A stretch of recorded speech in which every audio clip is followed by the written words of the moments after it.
પાસે જવાનું કારણ આપણે સત્ય સ્વરૂપ ગુરુ પાસે એક શબ્દ લેવાનો છે અને ગુરુ પાસે જાય તારે જ્ઞાન થાય, નક્કી સિવાય જ્ઞાન થતું નથી. પણ ગુરુ પાસે જ્યાં પછી શું લેવા ગયા તે કે શુક્રવારે શું કરવા ગયા, શું એટલે સત્ય સ્વરૂપ ચરણોમાં જાવી અને સત્ય સ્વરૂપ ગુરુ મહારાજ સમજાવે એટલે શું કરવા ગયા. પછી શું કરવા ગયા એટલે શને બંધાણો, શનિવારે શને બંધાણો, ગુરુ પાસે શને બાંધવાનું અને ગુરુ જે કે એના વચનોમાં રહેવાનું. શને જ્યારે બંધાય ત્યારે બરોબર સ્વરૂપ ગુરુ મહારાજનું સ્વરૂપ ઓળખાય છે.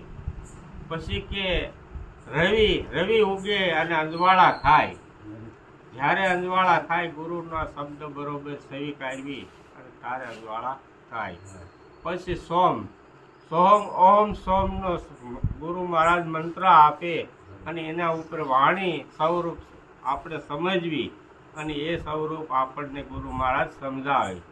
પછી મંગળવારે આનંદ મંગળ આ રીતિ થાય એ આરતી આ રીતિ બતાવી ગુરુ મહારાજે. એ શબ્દ સાચા પકડી અને આનંદ મંગળ સ્વરૂપમાં રહેવાનું.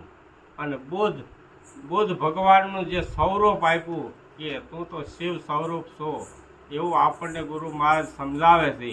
અને સ્થાન આપણે ગુરુ મહારાજને લેવું પડે છે અને ગુરુ પાસે જઈ અને જ્ઞાન લઈ અને સત્યનો માર્ગ લેવો. બોલો સદગુરુ મહારાજ.